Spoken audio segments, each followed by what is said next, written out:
할렐루야. 오늘 저희들 에베소서 4장 25절에서 32절의 말씀을 가지고 새 사람 13번째 시간 새 사람 됨을 위한 훈련이라는 제목을 가지고 오늘 함께 은혜를 나누도록 하겠습니다. 새 사람에 대한 주제를 가지고 벌써 13번째 말씀을 나누고 있습니다. 이제 거의 마무리되어져 가야 된 그런 단계에 온 것 같습니다. 이 새 사람이라고 하는 이 말씀의 주제를 전하게 되어진 이유는 로마서의 말씀을 전하면서 제가 이 복음에 관하여서 받은 은혜 때문입니다. 이 로마서의 말씀을 여러분들과 함께 3년 넘게 이렇게 설교를 하게 되면서 제가 이 복음에 대한 새로운 제가 이제까지 알지 못했던 새로운 은혜들을 조금씩 더 알게 되어지고 저는 그 로마서의 말씀을 전하면서 제가 은혜를 받았어요.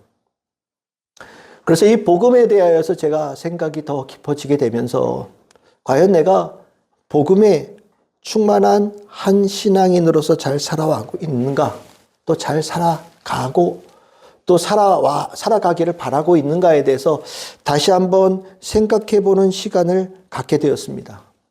로마서 강해를 마치고 그 돌아봄의 시간들을 가지면서 우리 성도들과 제가 가졌던 저의 그 복음에 걸맞는 신앙의 모습을 제가 고민했던 이 문제들을 성도님들과 함께 좀 나눠야 되겠다라는 생각으로 여러분들 알다시피 영적 건강 진단에 대한 말씀을 우리가 좀 나누었었죠. 제가 고민하고 제 자신을 돌아보면서 영적 건강에 대한 고민들을 함께 나누고자 했던 시간들이었습니다.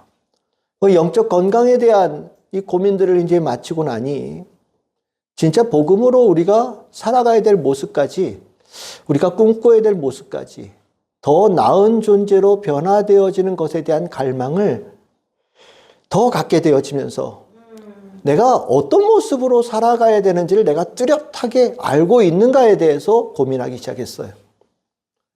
그러면서 생각한 것이 새 사람이라고 하는 주제의 묶음의 설교입니다. 이 새 사람이라고 하는 이 설교의 주제는 기본적인 바탕에 제 자신에 대한 적용이 있습니다.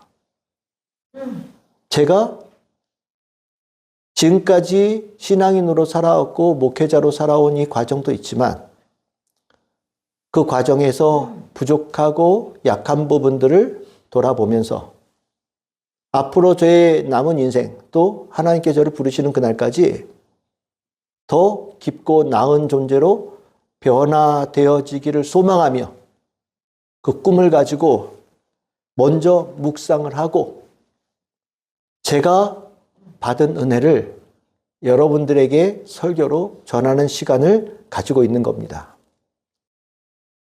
새 사람의 변화는 나의 소망뿐만 아니라 우리가 이미 나누었듯이 하나님께서 우리를 가지고 계신 소망입니다. 하나님께서는 우리에게 바라셔요. 새 사람으로 더 깊고 나은 존재로 변화되어지는 축복의 사람이 되기를 원하시고 바라십니다. 이게 꿈이에요. 그래서 이 새 사람의 변화의 이 과정에는 성령의 충만함이 동반되어집니다. 우리가 성령에 충만해질 수 있도록 주님께서 역사하시면서 성령의 충만함으로 우리를 새 사람으로 변화시키는 하나님의 꿈을 이루어 가시는 거예요. 이 세 사람의 그래서 이 말씀을 나눌 때 그 어떤 시간보다 성령의 역사심이 강하게 일어나는 거예요.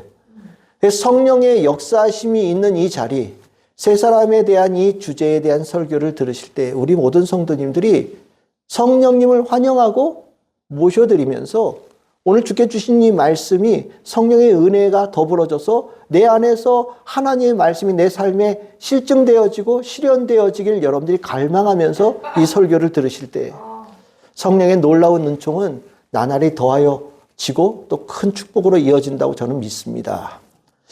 근데 이 성령의 역사가 있는 자리에 동일하게 나타나는 일들이 있는데 그게 무엇이냐면 사탄의 방해도 역시 일어납니다. 사단은 늘 관심을 가지고 있는 것이 하나님의 축복의 역사가 일어나는 자리거든요. 하나님의 축복의 역사가 클수록 사단의 방해는 언제든지 좀 깊고 큰 편입니다. 우리가 뭐 많이 알다시피 여러분들 이제 신앙생활 하기 시작하면서 막 은혜를 알고 하나님에 대한 관심을 가지고 이 안에서 움직이기 시작할 때 어김없이 사단이 들어와서 그 마음을 막 움직이거나 삶을 어지럽히는 일들이 생겨나요. 그럼 우리는 그것을 넘어설 수 있는 은혜를 하나님께 구하고 반드시 그 방해를 넘어가야 됩니다.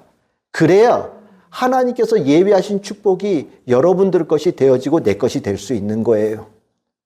사단의 방해가 있어서 멈추거나 뒤로 물러서면 그건 바보입니다. 사단의 방해가 있을 때 이후에 하나님께서 예비하신 축복이 크구나라는 것을 직감하실 수 있어야 돼요. 그것이 영에 깨어 있는 사람들이 가지고 있는 영적인 시각입니다. 우리가 하나님께서 주시는 은혜가 축복이 있을 때 사단의 방해가 크다라는 것을 성경에서는 참 여러 군데서 얘기하고 있는데 그 중에 대표적인 구절이 다니엘서 10장 11절 14절이에요. 하나님께서 다니엘의 기도에 정말 하나님께서 하늘로부터 그에게 응답을 주시는 즉각적인 축복이 있고 그 말씀이 다니엘에게 임할 때 하나님께서는 이 땅의 주관자로서 능력자로서 펼쳐지는 은혜가 열려지기 시작할 거예요. 근데 그 말씀이 이 땅에 임할 때 큰 축복이 있다는 것을 사단이 아는 겁니다. 그래서 다니엘이 기도했을 때 이미 응답이 이루어지기 시작했지만 13절에 보시면 사단이 21일 동안 하나님의 말씀이 다니엘에게 임하지 않도록 방해하는 시간들이 있었다라고 얘기를 해요. 만약에 이 다니엘이 그 20일이라는 시간 동안 만약에 낙담하거나 실망하거나 기도하는 것을 중단하고 돌이켰다면 21일 이후에 주님의 사자로 통하여서 주어지는 이 하나님의 말씀의 축복을 누리지 못했을 겁니다. 다니엘은 하나님의 말씀에 임할 때 이 세계가 역사가 바뀌어질 수 있다는 것을 알고 있었기에 끊임없이 21일 동안 기도하고 주님의 뜻을 구했고 그 은혜를 다니엘이 입게 되어지면서 정말 다니엘에게는 더없이 큰 영적인 은혜가 임하고 많은 하나님의 확신이 믿음이 더 굳건해진 축복의 삶이 되어질 수 있었던 거거든요. 그러니까 저는 이 세 사람에 대한 설교를 여러분들과 전하면서 우리가 지난주에 말씀드렸듯이 세 사람의 변화를 겪는데 어려움이 와요. 어려움이 있을 수 있어요. 당연한 거예요. 왜냐하면 세 사람의 축복이 크기 때문입니다. 하나님께서 우리에게 세 사람을 만드시는 것은 가장 귀한 축복을 우리에게 주시기 위함이거든요. 그 축복의 시간을 여러분들이 귀함을 알고 사단의 방해가 클수록 더 이겨내고 어려움이 있을수록 극복할 수 있어야 되고 그것을 극복하기를 구하면서 주님의 은혜를 구하는 성도들이 되어져야 되고 저는 여러분들이 신앙생활하면서 저와 마찬가지로 여러분들에게도 세 사람의 변화가 반드시 일어나고 더 풍성하게 일어나고 나날이 깊어져서 더 나은 존재로 나아가는 우리 성도들이 모두 되기를 저는 간절히 소망합니다. 우리가 이 세 사람이 되어지는 이 과정에 이제 마무리되어지는 과정 속에 세 사람이 어떤 모습이고 어떤 변화로 시작되어지고 하나님께서 어떤 뜻을 가지는지 이미 우리는 어느 정도 알고 있어요. 근데 이제 우리가 이 부분에 있어서 뭐가 필요하냐면 그것을 알고 있는 것을 힘을 증진하는 것이 필요한 거예요. 우리가 이제 뭐 예를 들어서요. 어떤 요즘에 그렇게 몸짱 뭐 이런 사람들이 있잖아요. 제가 어떤 사람의 몸처럼 이렇게 근육이 붙은 사람이 되고 싶다라는 생각이 들었다 칩시다. 그런 몸을 가지고 근육이 있으면 건강해진다는 것도 알았어요. 그리고 그것을 이게 벽에다가 뭐 이게 사진으로 이렇게 붙여놨다고 칩시다.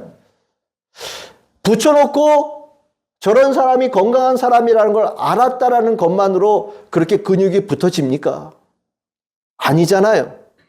그것을 알았으면 근육을 붙어가는 운동도 하고 훈련도 해가야 되는 거예요. 물론 처음에는 뭐 힘이 약하니까 무게를 조금밖에 들 수 없겠죠. 하지만 조금씩 훈련하면서 근육이 붙고 건강해짐이 더해지면서 이 벽에다 이렇게 그렸던 어떤 사람의 건강한 모습의 그 모습을 많이 닮아가고 얼추 비슷해져가는 과정을 얻게 되어지는 거 아니겠습니까? 세 사람도 똑같은 거예요. 세 사람이 하나님의 꿈이에요. 나도 그것이 중요한 걸 알았어요. 우리가 그 벽에다 붙여놨다고 칩시다. 그러면 그걸 바라보고 기도만 하면 성령께서 알아서 우리에게 그렇게 만들어주시느냐?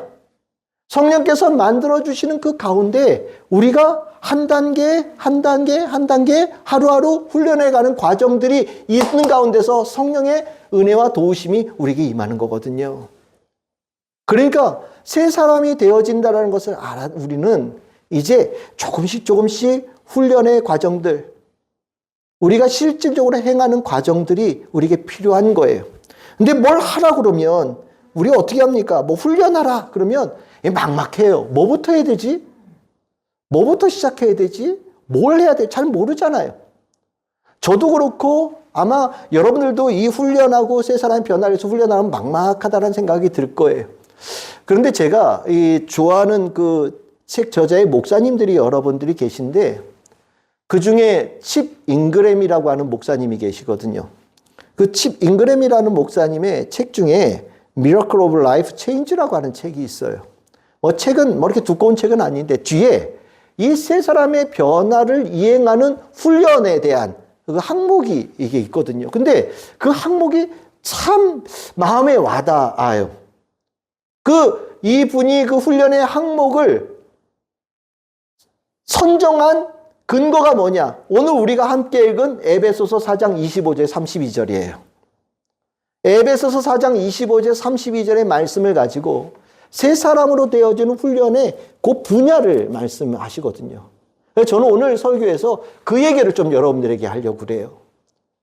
어려운 거 아니에요. 그냥 하나씩 하면 되거든요.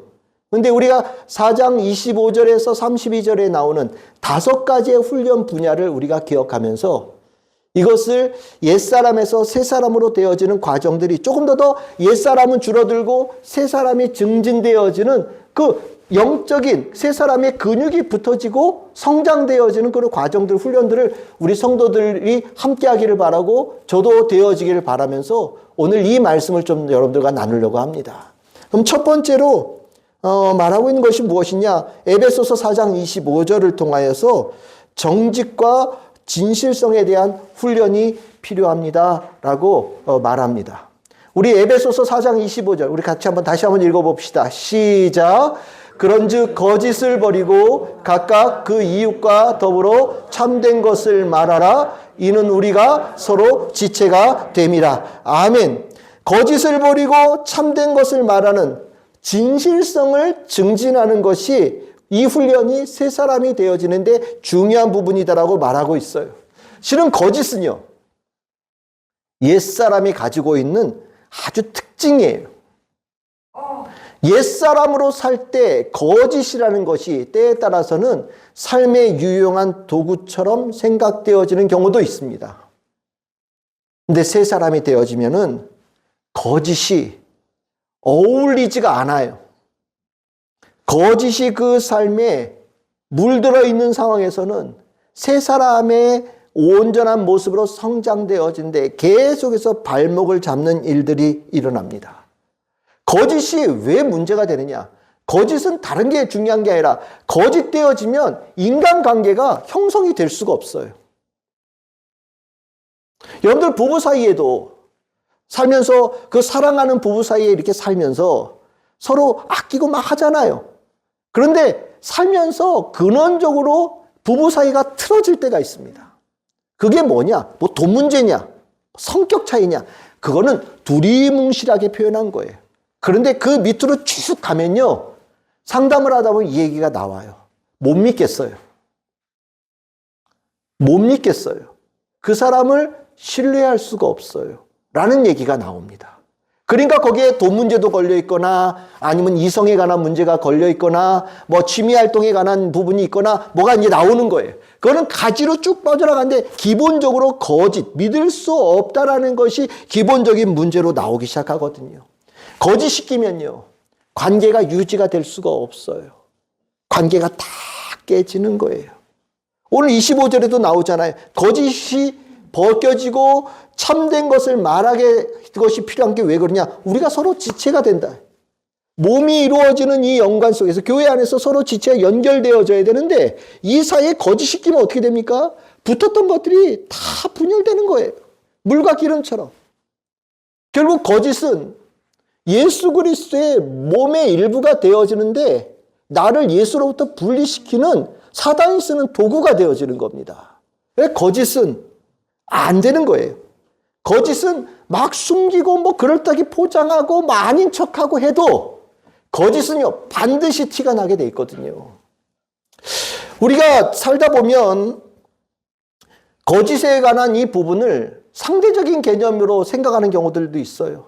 뭐 경우에 따라서 뭐 저 사람이 그러니까 뭐 내가 뭐 거기에 진실하고 저 사람은 아니까 내가 거기에 대해서 대응해서 거짓으로 대한다. 예수님께서 성경을 통하여 우리에게 말씀하신 진실성은 절대적인 거예요. 상대적인 게 아닙니다. 저 사람하고 저 환경하고 상관없어요.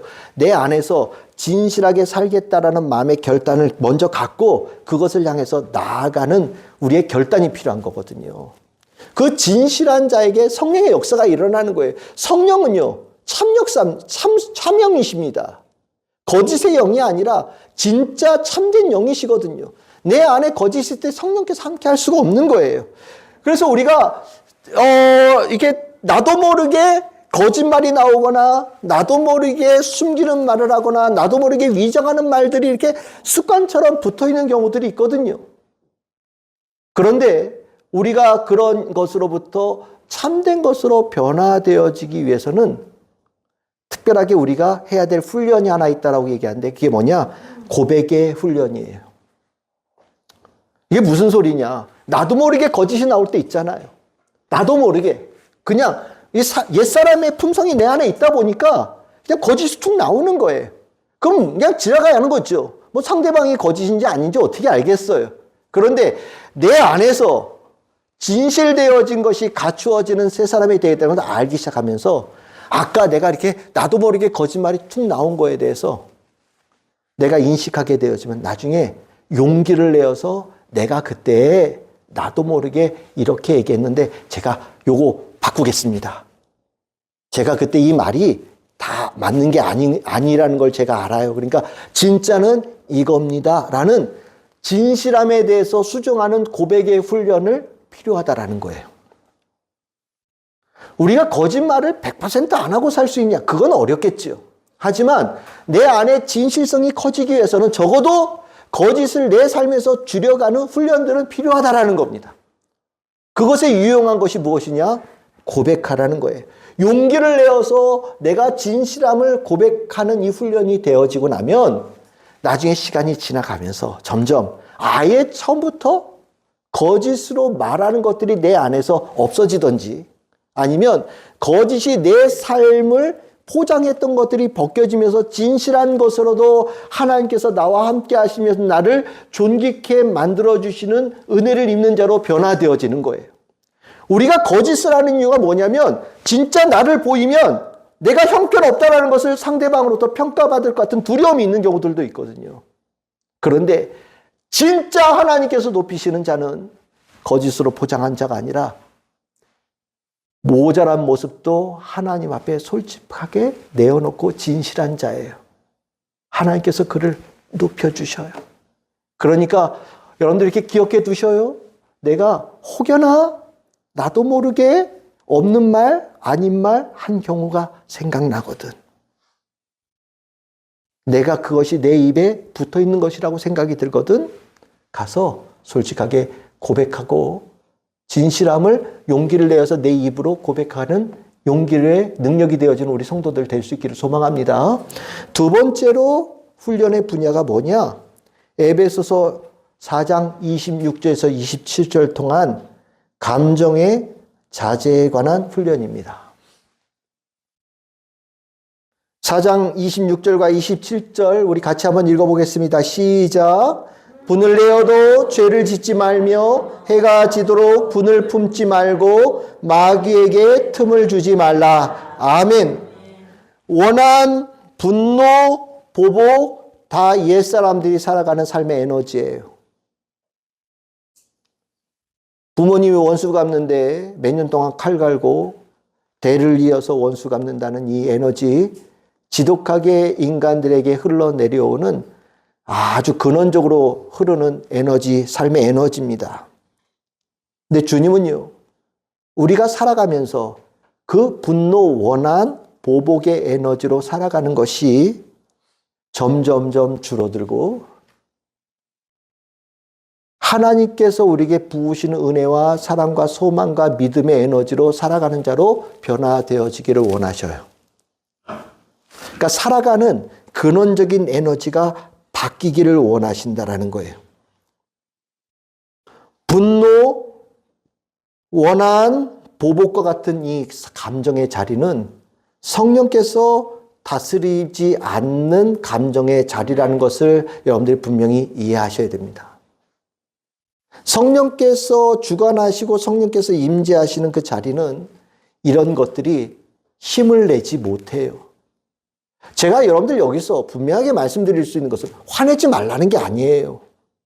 우리가 만약에 화를 내지 않는 사람이 되어진다고 한다면 우리가 가지고 있는 감정의 상당 부분이 죽어있는 자가 될 거예요.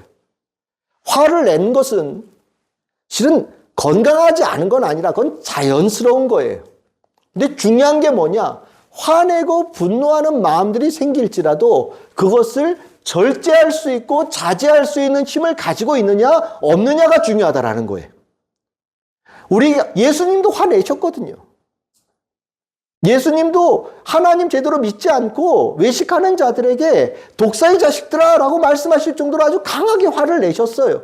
하지만 그들을 향해서 화를 내셨을지라도 예수님은 이 심령 속에 그것이 예수님의 사역하는 데 중심이 된 적은 한 번도 없습니다. 예수님은 그들에게 질책하셨어도 그 심령에는 언제나 사랑의 마음이 이 안에 계신 거거든요. 우리가 살면서 이 감정에, 이 성령께서 주관하시는 자리의 심령의 감정이 절제되어지지 않을 때 실은 그것은 옛사람의 삶의 모습으로 살아가는 거예요. 여러분들 술에 관한 얘기들을 많이 하죠. 술이 왜 문제가 되느냐? 여러분들 술은 막이라고 제가 말씀을 드렸죠. 술막이라는 얘기 우리 옛날에 많이 했어요. 왜 술을 막이라고 합니까? 절제가 안 되게 만드는 거예요. 내 안에 있는 감정, 내 안에 있는 분노, 내 안에 있는 이 원한의 마음을 술이 기름 붓고 불 붙이는 거예요. 조그마한 것들을 이만큼 키워서.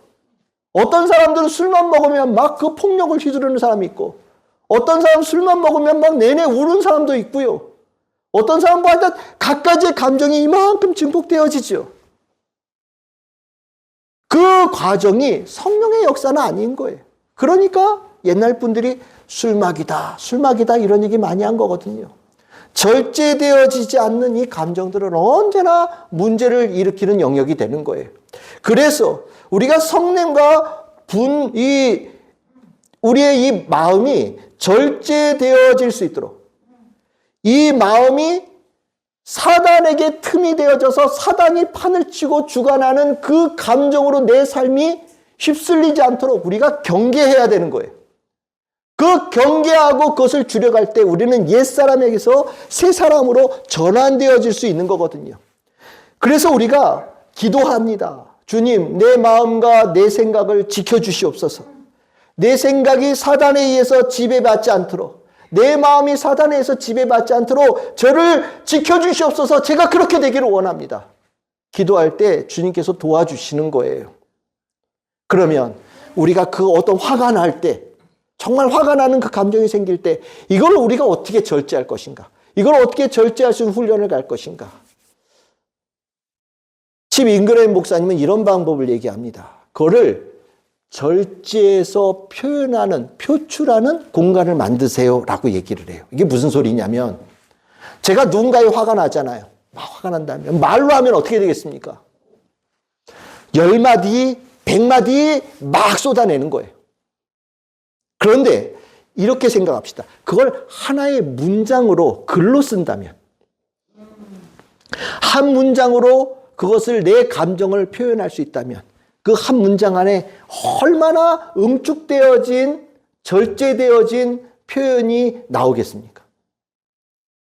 당신이 이것도 싫고 저것도 싫고 저것도 싫고 막 수백 가지 얘기를 할 수 있는데 말로 한다면 그걸 한 문장으로 요약할 수 있다면 당신이 그런 모습을 보일 때 내 마음이 무엇을 느낍니다 라고 한 문장으로 글을 써서 표현할 수 있다면 내 안에 있는 감정도 표출되어질 뿐만 아니라 상당히 절제되어진 방식으로 그것을 풀어낼 수 있는 능력을 갖게 될 수 있다라고 가르치고 있어요. 저희 이 부분 절대적으로 동의합니다. 저는 화가 나면 써요. 요만한 메모장에다가 제가 가지고 있는 감정들을 글로 써요. 쓰다 보면 처음에 썼던 감정과 두 번째 감정이 달라지고 세 번째 줄이 달라지고 네 번째 줄이 달라져요. 그러면 이만큼 쓰고 나면 그걸 한 문장으로 이렇게 요약하면 제 마음에 수많은 것들이 정리되는 것을 저는 경험하거든요. 이 표현이 여러분들 가정에서 한번 해보시기를 바랍니다. 직장에서 있는 일도 괜찮아요. 여러분들 가정에 있는 일도 괜찮고 주변 사람들과도 괜찮아요. 만약에 누군가에게 내가 화가 나는 일이 생겼을 때 그것을 한 문장으로 적어서 냉장고에 붙여도 좋고 여러분들이 집에 있는 알림장의 공간이 있다면 그 공간에 붙여도 좋아요. 그 과정을 통해서 내가 이 절제되어질 수 있는 훈련들이 일어나고 사단의 판이 되어져서 그 마음과 생각이 완전히 뒤죽박죽 되어지는 일들이 상당 부분 줄어드는 은혜들을 여러분들이 경험하게 될 겁니다. 저는 이 부분에 전적으로 동의해요. 성령으로 충만하면요, 절제됩니다. 진짜 성령에 충만한 사람들은 절제가 되어져요. 내 마음도, 내 생각도, 내 감정도 절제가 되어져요. 내 행동도 절제가 되어져요. 그 절제되어진 삶을 위하여서 우리가 이렇게 표현할 수 있는 거 여러분들 좋은 방법이니 여러분들 기억하시고 여러분들의 삶에서 적용하시면서 훈련할 수 있기를 바랍니다. 세 번째로 에베소서 4장 28절의 말씀을 가지고 근면 성실에 관한 훈련이 필요하다라고 얘기합니다. 여기 4장 28절에 도둑질하는 자 이렇게 나오는데 이 도둑질을 뭘 얘기를 하는 걸까? 이 도둑질은요, 뒤에 있는 말과 반대되어지는 말이에요. 뒤쪽에 뭐라고 나옵니까? 자기 손으로 수고하고 선한 일을 하는 것과 반대되어지는 개념이거든요. 그러니까 도둑질 우리가 생각하면 누구 걸 훔치는 거라고 생각을 하잖아요. 근데 이 반대되는 개념으로 본다면 일하지 않고 얻어먹으려고 하는 마음을 얘기하는 거예요. 도둑질이 실은 그런 거죠. 내가 일 안 하고 다른 사람이 일한 것을 내 것으로 삼고자 하는 마음이잖아요. 게으름에 관한 얘기를 하는 거예요. 옛사람에게는 기본적으로 이 심령이 게으름의 마음이 지배한다라는 거예요. 하지 않고 못하게 하고 남들이 하려고 하는 거 막고 앞으로 나아가는 것을 방해하면서 못하고 안 하게 만드는 일들이 옛사람에 가지고 있는 삶의 방식이라는 거예요. 그런데 새 사람이 되어지면 어떡합니까? 앞에 가고요. 땀 흘려 일하고요. 성실하게 나아가고요. 근면하게 나아가면서 그 기쁨을 많은 이들에게 선한 일을 베푸는 데 쓰는 자로 변화되어진다는 거거든요. 여러분들 잠언 말씀 아시죠? 6장 9절에 11절 게으른 자여 어느 때까지 누워있겠느냐 어느 때까지 잠에 깨어 일어나겠느냐 좀 더 자자 좀 더 졸자 손을 모으고 좀 더 누워있자면 내 빈궁이 강도같이 오면 내 곰핏이 군사같이 이르리라 라고 잠언에서 가르치고 있는데 이 모습이 뭐냐? 옛사람이 가지고 있는 삶의 모습이에요. 벗어나야 된다라는 거예요. 그럼 근면하고 성실함으로 변화되어질 때 어떤 훈련이 필요하냐? 여러분들 이거는 배워야 되는 거예요. 선생님한테 배워야 되는 거예요. 여러분들 혼자서 운동 됩니까?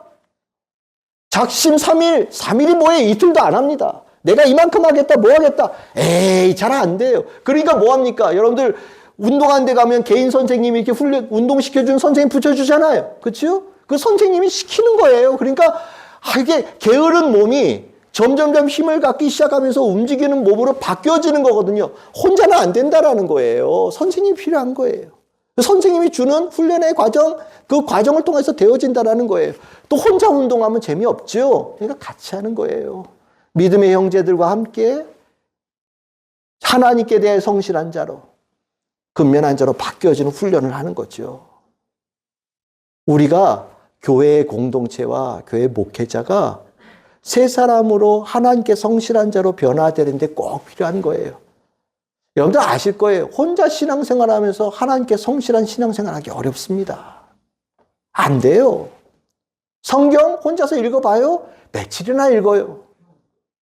내가 뭐 혼자서 예배 잘 들어보겠다. 잘 안 돼요. 그게 안 되는 거예요. 왜냐하면 우리 기본적으로 몸이 옛사람의 몸의 습관을 가지고 있어요. 그러니까 여러분들 신앙생활은 목회자가 필요한 거고요. 목회자 밑에서 믿음의 형제들과 함께 힘을 내어서 가는 거예요. 그러니까 여러분들 이 훈련이 교회 안에서 여러분들 안에 잘 되어지기를 바랍니다.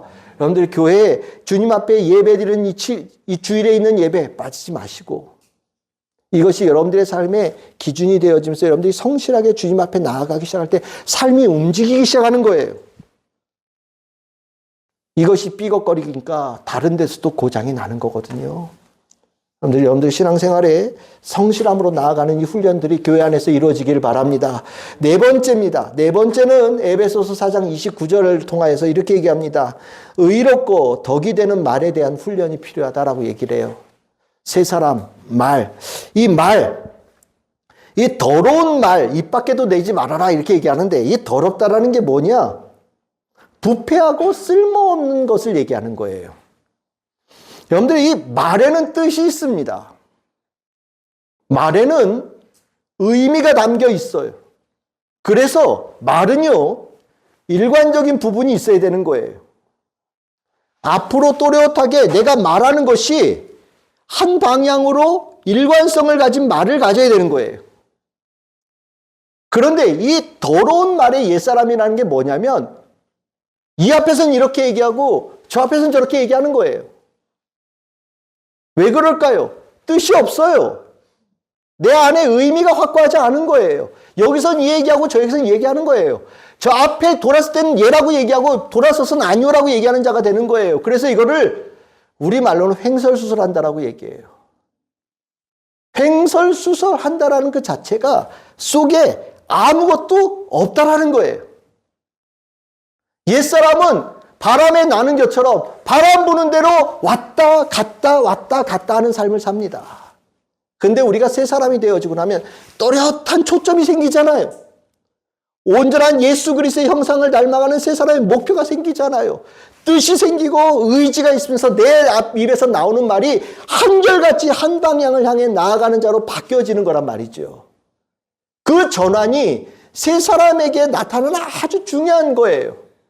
그럼 그 새 사람이 되어져서 일관적으로 나오는 말의 색깔이 무엇이냐? 덕을 세우는 말, 선한 말로 은혜는 끼치는 말을 하는 사람이라고 얘기를 합니다. 덕을 세운다라는 게 뭐냐면 집을 짓는 걸 얘기해요. 집을 짓는 거예요. 말을 통하여서 벽돌을 하나하나 쌓아가면서 그림 있는 거예요. 최종적으로. 건물을 지어가는 일들을 한다라는 거예요. 이 건물은 내가 원하는 건물이 아니에요. 하나님께서 원하시는 건물이에요. 그것을 세워가고 함께 만들어가는데 입으로 내놓을 때 의롭고 건강하고 하나님의 뜻의 말이 입을 통해서 나오는 자가 되어지고 그 말을 통해서 하나님께서 일하시고 선한 일을 이루어 가시는 그 말의 역사를 이루어내는 사람으로 전환되어진다라는 거예요. 그러니까 우리가 말이 바뀌어진다라는 것은 내가 새 사람으로 전환되어진다라고는 아주 중요한 신호예요. 말이 바뀌어지기 위할 때 여러분들 이 바뀌어지는 자의 그 새 사람의 모습이 어떤 모습이냐? 갈라디아서 1장 10절 여러분들 꼭 기억하셔야 됩니다. 사도 바울이 얘기를 해요.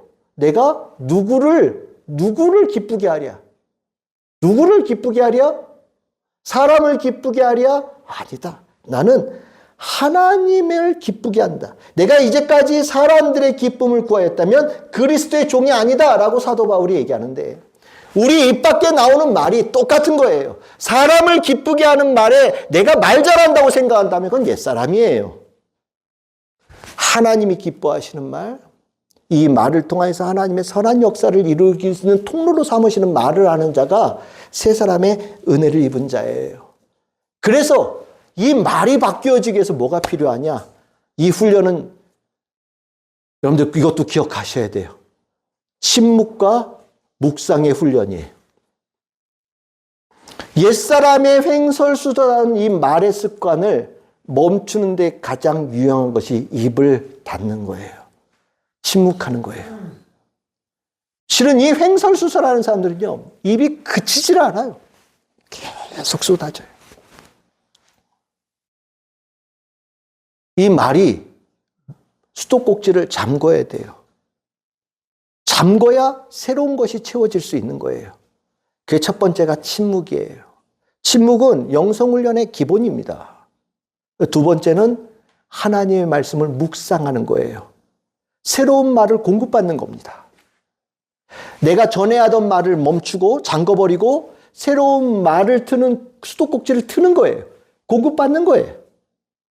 그러면서 점점점 내 안에 말이 바뀌어지고 생각이 바뀌고 뜻이 바뀌어지고 의미가 바뀌어지는 자가 되어지는 어느 날 내 입에서 나오는 말이 다른 자가 되어지는 거거든요.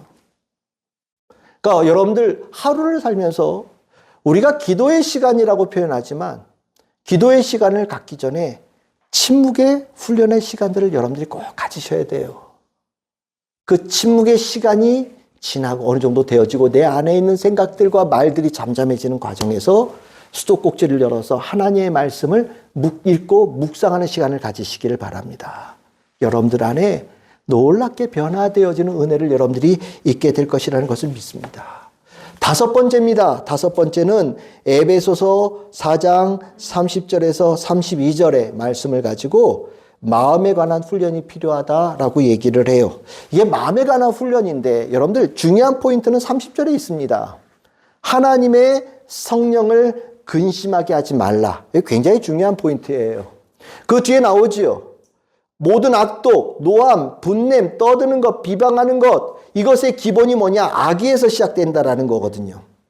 악의에서 시작되어지는 이것이 막 이렇게 표출되어지는데 그것에 대해서 우리가 할 때가 있어요. 그런 것들이 우리 안에 막 나올 때 있잖아요. 근데 중요한 나중에 그것을 평가를 반드시 하라는 거예요. 내가 한 것에 대해서 평가를 하는 훈련이 필요한데 그게 뭐냐? 내가 한 말, 내가 생각한 것들, 내 마음의 상태가 성령님을 근심하게 했느냐? 아니면 성령님을 기쁘시게 한 것이냐에 대한 평가를 마지막에 꼭 하라는 겁니다. 우리가 여기에 나오는 악독, 노함, 분냄, 떠듬, 비방 뭐 이런 것들 전부 다 부정적인 것들이거든요. 실은 이런 것들이 나도 모르게 막 쏟아져 나올 때가 있어요. 하지만 이런 것들은 참 못난 모양이잖아요. 이 못난 모양들이 우리 안에서 내 삶에 얼마만큼 자리를 차지하고 있는가를 보라는 거예요. 여러분들 사람은 좋을 때는 다 좋습니다. 그치요? 사람은 좋을 때는 다 좋아요. 좋을 때를 보면서 그 사람을 평가하는 거는 그건 좀 이상한 거예요. 사람을 볼 때는 가장 힘들고 어려울 때 그 사람의 모습을 보면 돼요. 가장 힘들고 어려울 때 그의 마음의 상태가 어떻게 되어져 있는가. 만약에 이렇게 분냄, 뭐 성냄, 노함, 뭐 악 이런 것들이 어렵다고 그 자리를 차지하면 실은 아직도 옛사람인 거죠. 내 새 사람들은 그 어려운 때를 당했을 때 우리도 똑같이 노하고 분내는 일들이 일 안에 일어날 수 있지만 곧바로 그것이 옳지 않다라는 느낌을 가지면서 대신 용납하고 사랑하고 서로 용서하고자 하는 마음을 주님께 구하면서 주님께서 그 마음을 지배하도록 구하는 자로 전환되어진다는 거거든요. 앞에 있는 마음을 가지면 다 나쁜 사람, 뒤에 있는 모습이 온전하지 않아서 그것도 못난 사람 이런 얘기를 하는 게 아니에요. 우리는 똑같은 성정을 가졌기 때문에 화내고 그런 것들이 어려울 때 올라올 수 있어요. 그런데 그것이 되어질 때 그 마음들을 주님의 은혜 안에서 올바르지 않다는 것을 깨닫고 올바름으로 전환할 수 있느냐가 문제인 거예요. 그 전환하는 포인트가 뭐냐? 어떻게 전환할 수 있냐? 평가하는 거예요. 이것을 성령께서 어떻게 보시는가에 대해서 그것을 가지고 평가하라는 거예요. 저 사람이 그래서 내가 이런 마음을 가지고 내가 이런 상황에 대해서 이런 마음을 가졌다라고 평가하지 말고 내가 오늘 한 것, 내가 가진 생각들, 내가 마음의 상태를 성령께서 그것을 보시며 기뻐하셨을까? 아니면 성령께서 그것을 보면서 근심하셨을까? 근심한다라는 건 성령께서 아파하신다라는 거거든요.